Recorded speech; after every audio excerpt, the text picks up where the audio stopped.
بسم اللہ الرحمن الرحیم۔ السلام علیکم، کیسے ہیں آپ سب لوگ؟ اچھا اسٹوڈینٹس، آج ہم لوگ اسلامیات لازمی جو 9th کلاس کی ہے وہ پڑھنا سٹارٹ کریں گے۔ آج ہم لوگ پہلا لیکچر اس کا کر رہے ہیں۔ سب سے پہلے آپ لوگوں کے ٹوٹل جو ہے نا اس کے 8 باب ہیں، 7 باب ہیں، جس میں سے ہر کسی کو پارٹس میں ڈیوائڈ کیا گیا۔ پہلے باب اول کا نام ہے قرآن مجید و حدیث نبی صلی اللہ علیہ وآلہ وسلم۔ اس میں آپ کے انہوں نے 3 پارٹس دیے ہوئے ہیں، ٹھیک ہے۔ 3 میں سے جو فرسٹ پارٹ ہے وہ آپ لوگوں کے کام کا نہیں ہے، بس اس میں یہ آپ لوگوں کو بتایا گیا کہ جو ترجمۃ القرآن ہے اس میں کیا کیا آپ لوگوں کو گیون ہے، کون کون سی صورتیں گیون ہیں، اور اس کے علاوہ کل نمبر بتائے گئے ہیں کہ اس کتاب کے لیے 50 مقرر کیے گئے ہیں۔ 50 نمبر کی ہی آپ کی یہ ہوتی ہے، اور 50 نمبر کی ہی آپ کی جو ترجمۃ القرآن ہے وہ ہوگی۔ اس کے علاوہ ہماری جو اہم پڑھنے والی چیز ہے وہ یہ ہے، ٹھیک ہے۔ قرآن تعارف قرآن مجید۔ اچھا، قرآن مجید کا ہم لوگ یہاں سے دیکھ لیتے ہیں کہ لفظ قرآن قرآتن سے ہے، جس کے معنی ہیں پڑھنے کے، ٹھیک ہے۔ قرآت کا مطلب ہوتا ہے پڑھنے کا، ٹھیک ہے، پڑھنا۔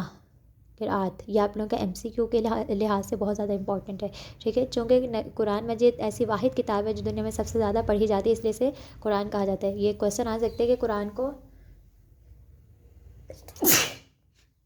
مجید کو قرآن کیوں کہا جاتا ہے؟ شکر الحمدللہ۔ قرآن مجید کو قرآن کیوں کہا جاتا ہے؟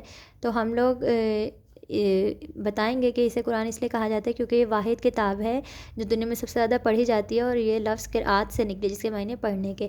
قرآن مجید اللہ تعالیٰ کی آخری کتاب ہے جو اس نے اپنے نبی کریم صلی اللہ علیہ وآلہ وسلم پہ نازل فرمائی۔ یہ تو ہم سب کو پتہ ہے، بیسک ہے، اور جبرائیل کے ذریعے نازل ہوا یہ کلام 23 سال کے عرصے میں، اور آہستہ آہستہ کر کے ضرورت کے مطابق، یہ نہیں کہ ایک دم سے، کیونکہ جو باقی کتب تھی جیسے توریت تھی، توریت حضرت موسیٰ علیہ السلام کو کوہ طور پر جب وہ عبادت کرنے جاتے تھے تب ملی تھی، اور وہ ایک ساتھ ہی پوری نازل ہو گئی تھی، سارے احکام ایک ساتھ آ گئے تھے۔ لیکن قرآن مجید اس طرح سے نازل نہیں ہوئی، وہ بتدریج نازل ہوئی ہے، مطلب گریجولی نازل ہوا ہے، ٹھیک ہے، مطلب ضرورت کے اور حالات کے واقعات کے مطابق نازل ہوا ہے، ٹھیک ہے۔ یہ کتاب قیامت تک کے انسانوں کے آنے کے لیے، قیامت تک آنے والے انسانوں کے لیے رشد و ہدایت اور رہنمائی کا ذریعہ ہے۔ قرآن مجید معجزہ ہے، اسے پڑھنے والا اکتاہٹ کا شکار نہیں ہوتا، بلکہ اسے ہر لمحہ نئی لذت اور سرور کا احساس ہوتا ہے، ٹھیک ہے۔ محفوظ ترین کتاب، کیونکہ اللہ تعالیٰ نے اس قرآن کی جو حفاظت کا ذمہ ہے نا وہ خود لیا ہوا ہے، ٹھیک ہے، اس لیے اس کو محفوظ کتاب، جیسے باقی جتنی بھی آسمانی کتابیں ان میں رد و بدل ہو گئے، تحریفات ہو گئی ہیں، جو ان کی مطلب امت تھی نبیوں کی، انہوں نے اپنے ضرورت کے مطابق اپنی مرضی سے جو ہے نا ان میں تحریفات کر دی تھی، لیکن قرآن مجید میں ایسا نہیں ہوا۔ ہم لوگ جو خود سیکھتے ہیں وہی ہم اپنے بچوں کو سکھاتے ہیں، وہی ہم اپنے بہن بھائیوں کو سکھاتے ہیں، وہی جو ماں باپ ہمارے سیکھے ہوئے ہیں قرآن مجید وہی انہوں نے ہمیں پڑھایا ہے۔ اسی طرح سے یہ سلسلہ آگے نسلوں تک جاری رہتا ہے، اور 1400 سال سے ایسے ہی جاری ہے، اور قیامت تک ایسے ہی جاری رہے گا، کیونکہ اس کی حفاظت کا ذمہ اللہ تعالیٰ نے خود لیا ہے۔ قرآن مجید میں قیامت تک آنے والے انسانوں کی ہدایت اور رہنمائی ہے، چنانچہ اللہ تعالیٰ نے اس کی حفاظت کا ذمہ لیتے ہوئے قرآن مجید میں فرمایا، سورہ حجر کی آیت نمبر 9 میں، بسم اللہ الرحمن الرحیم، انا نحن نزلنا الذکر و انا لہ لحافظون، بے شک ہم ہی نے اس ذکر قرآن مجید کو نازل فرمایا، اور بے شک ہم ہی اس کی ضرور حفاظت فرمانے والے ہیں، ٹھیک ہے۔ اس طرح سے اس کی ہمیں حفاظت کا بھی پتہ چل گیا۔ قرآن مجید کی عالمگیریت، قرآن مجید اللہ تعالیٰ کی آخری اور عالمگیر کتاب ہے، جس میں جس طرح نبی کریم صلی اللہ علیہ وآلہ وسلم اللہ تعالیٰ کے آخری نبی ہیں، اور آپ صلی اللہ علیہ وسلم رسالت تمام جہانوں کے لیے، آپ کی رسالت تمام جہانوں کے لیے، اسی طرح آپ صلی اللہ علیہ وآلہ وسلم پر نازل ہونے والی کتاب بھی بنی نوع انسان کے لیے رشد و ہدایت کا سرچشمہ ہے، یہ تو سب کو پتہ ہے، ٹھیک ہے۔ عہد رسالت میں جمع و تدوین قرآن مجید، ٹھیک ہے۔ نبی کریم صلی اللہ علیہ وآلہ وسلم کی حیات طیبہ میں ہی اکثر صحابہ کو قرآن مجید زبانی یاد تھا۔ نبی کریم قرآن مجید کے نزول کے فوراً بعد قرآن آیات کو لکھوانے کا خصوصی اہتمام فرماتے تھے، مطلب یہ کام انہی کی زندگی سے چلتا آ رہا ہے، ٹھیک ہے۔ نبی کریم صلی اللہ علیہ وآلہ وسلم کی حیات طیبہ ہی میں مکمل قرآن مجید لکھا جا چکا تھا۔ اس کے بعد عموماً پتھروں پر، سلوں پر، سل کہتے ہیں پتھر جو بڑے بڑے ہوتے ہیں نا، پہاڑ کے پتھر، انہیں کہتے ہیں پتھر کی سلیں، ٹھیک ہے۔ چمڑے، کھجور کی چھال، اونٹ کے شانے کی ایسی ہڈیوں پر لکھا جاتا تھا۔ جو شانے کی ہڈی ہوتی ہے وہ ذرا، یہ جو کندھے کی شولڈر کی بون ہوتی ہے نا، یہ تھوڑی سی چوڑی ہوتی ہے، اس لیے اس پر لکھا جاتا تھا، ٹھیک ہے۔ یوں قرآن مجید عہد نبی میں ہی مکمل حفظ ہونے کے ساتھ ساتھ مختلف جگہوں پر لکھا بھی موجود تھا، ٹھیک ہے۔ عہد صحابہ میں پہلے ہم نے عہد رسالت میں پڑھا جمع و تدوین کا کام، اب عہد صحابہ میں بتایا گیا، ٹھیک ہے۔ نبی کریم صلی اللہ علیہ وآلہ وسلم کی زندگی میں اگرچہ قرآن مجید مکمل کتابی شکل میں موجود تھا، تاہم حکومتی سرپرستی میں قرآن مجید کی نشر و اشاعت کا آغاز نہیں ہوا تھا، مطلب پبلیکیشنز کا جو ہے نا اہتمام نہیں ہوا تھا، پبلش نہیں ہونا سٹارٹ ہوا تھا۔ قرآن مجید کو سرکاری سرپرستی میں جمع کرنے کی ضرورت حضرت ابوبکر صدیق رضی اللہ تعالیٰ عنہ کے دور خلافت میں اس وقت محسوس ہوئی جب جنگ یمامہ میں قرآن مجید کے سینکڑوں حفاظ کرام شہید ہو گئے تھے۔ جنگ یمامہ ہوئی تھی، اس میں بہت سارے حفاظ یعنی جو حافظ قرآن تھے وہ شہید ہو گئے تھے، جس وجہ سے ان لوگوں کو فکر لاحق ہوئی کہ اگر اسی طرح سے جتنے بھی حافظ قرآن ہیں وہ شہید ہوتے گئے یا وفات ہوتی گئی ان کی، تو جو قرآن ہے وہ تو مطلب بالکل اس کا نام و نشان ختم ہو جائے گا۔ اس وجہ سے ہے نا عہد صحابہ کرام میں بھی جو ہے قرآن کی جمع و تدوین کا سلسلہ شروع کیا گیا تھا۔ اس کے بعد حضرت ابوبکر نے حضرت عمر اور دیگر جلیل قدر صحابہ کرام رضی اللہ تعالیٰ عنہم کے مشورے سے قرآن مجید کی تدوین و جمع و تدوین کا آغاز کیا۔ حضرت ابوبکر رضی اللہ تعالیٰ عنہ نے صحابہ کرام رضی اللہ عنہم کے مشورے سے مشہور قاری قرآن حضرت زید بن ثابت رضی اللہ تعالیٰ عنہ کو اس عظیم کام کی تکمیل کے لیے منتخب کیا۔ یہ آپ لوگوں کے ایم سی کیوز میں آ سکتا ہے، ٹھیک ہے۔ حضرت زید بن ثابت عہد رسالت میں وحی کی کتابت کا فریضہ انجام دیا کرتے تھے۔ کتابت یعنی لکھنے کا، ٹھیک ہے، کتابت کہتے ہیں لکھنے کو۔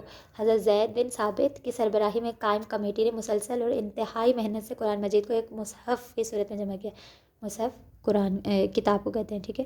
قرآن مجید کا یہ نسخہ حضرت ابوبکر کے پاس موجود رہا، جو آپ کی وفات کے بعد حضرت عمر کو منتقل، اور حضرت عمر کی شہادت کے بعد ام المومنین حضرت حفصہ کی تحویل میں آ گیا، ٹھیک ہے۔ ام المومنین یعنی حضرت جناب رسول خدا کی زوجہ تھی حضرت حفصہ، ٹھیک ہے۔ حضرت عثمان رضی اللہ تعالیٰ عنہ کے عہد خلافت میں جب مختلف قراءتوں اور لہجوں میں قرآن مجید کی تلاوت پر اختلاف پیدا ہوا تو انہوں نے ام المومنین حضرت حفصہ رضی اللہ تعالیٰ عنہ کے نسخے کی مختلف نقلیں تیار کر کے مختلف صوبوں کو بھجوا دیں اور سب مسلمانوں کو ایک قرأت پر متحد کر دیا، ٹھیک ہے۔ یہ تو ہو گئی اس کی ریڈنگ۔ اب ہم لوگ دیکھ لیتے ہیں اس کی مشق، ٹھیک ہے۔ سب سے پہلے ایم سی کیوز ہے۔ اچھا، آپ لوگوں کو ریڈنگ آپ لوگ خود بھی کر سکتے ہیں، لیکن میں ساتھ لیکچر میں اس لیے کرواتی ہوں، بے شک لیکچر لمبا ہو جاتا ہے، لیکن میں آپ لوگوں کو اس وجہ سے کرواتی ہوں تاکہ میں ساتھ ہی آپ لوگوں کو جو ایم سی کیوز کرواؤں وہ آپ لوگوں کے ذہن نشین ہو جائے ریڈنگ سننے کے بعد، اور آپ خود بخود ایم سی کیوز کے نشانات ڈھونڈ کر لگا سکیں، ٹھیک ہے۔ لفظ قرآن کا معنی ہے، لفظ قرآن کا کیا معنی ہے ابھی ہم لوگوں نے پڑھا تھا؟ کثرت سے پڑھے جانے والی کتاب، صبح کے وقت پڑھی جانے والی کتاب، آخری کتاب یا محفوظ کتاب، تو اس کا آئے گا یہ والا کثرت سے پڑھے جانے والی کتاب، ٹھیک ہے۔ اچھا، اس کے بعد تمام مسلمانوں کو ایک قرأت اور لہجے پر متفق کرنے والی شخصیت کون تھی؟ حضرت عمر، ٹھیک ہے۔ ابھی ہم لوگوں نے پڑھا کس جنگ میں قرآن مجید کے حفاظ کی کثیر تعداد شہید ہو گئی؟ جنگ یمامہ میں۔ اس کے بعد حکومتی سرپرستی میں حضرت ابوبکر کی طرف سے قرآن مجید کی جمع و تدوین کے لیے سربراہ مقرر کیے گئے۔ کون مقرر کیے گئے تھے؟ حضرت زید بن ثابت، ٹھیک ہے۔ حضرت ابوبکر کے دور میں جمع کیا جانے والا قرآن مجید کا نسخہ کن کے پاس تھا؟ حضرت حفصہ کے پاس، ٹھیک ہے، کیونکہ حضرت ابوبکر صدیق رضی اللہ تعالیٰ عنہ کے بعد حضرت عمر کے پاس آیا، ان کے بعد حضرت جناب حفصہ کے پاس آ گیا تھا، ٹھیک ہے۔ اس کے بعد مختصر جوابات دیکھ لیجئے۔ قرآن مجید کا مختصر تعارف کا قلم بند کریں، ٹھیک ہے۔ اس کے تعارف میں یہاں سے لے کر یہاں تک آپ لوگ شارٹ کر کے ان شارٹ لکھ سکتے ہیں، ٹھیک ہے۔ اور قرآن مجید ایک عالمگیر کتاب ہے، وضاحت کریں، یہ آپ لوگ اس کی وضاحت کر دیجیے گا۔ یہاں سے لے کر یہ 3 لائنوں کا آپ کا بنے گا، کوئی اتنا بڑا نہیں ہے، ٹھیک ہے۔ یہ آپ لوگ یہاں سے لے کے یہ نشان بھی لگا ہوا ہے، آپ لوگ کر لیجیے گا، ٹھیک ہے۔ قرآن مجید کے قیامت تک کے لیے محفوظ ہونے کی وجہ بیان کریں۔ قیامت تک محفوظ اس لیے کیا ہے کیونکہ یہ سب صرف مسلمانوں کے پڑھنے کی کتاب نہیں ہے، ٹھیک ہے۔ اسے ہندو بھی پڑھ لیتے ہیں، اور انگریزی آپ کو پتہ ہے انگلش میں بھی اس کی کیا کہتے ہیں ترجمہ ہو چکا ہے قرآن کا، انگلش میں بھی ٹرانسلیٹ ہو چکا ہے، مختلف زبانوں میں ٹرانسلیٹ ہو چکا ہے۔ تو یہ صرف ہمارے مسلمانوں میں یا عرب میں یا پاکستان میں نہیں پڑھا جاتا، مسلم کنٹریز میں نہیں پڑھا جاتا، اسے غیر مسلم بھی پڑھتے ہیں، ٹھیک ہے۔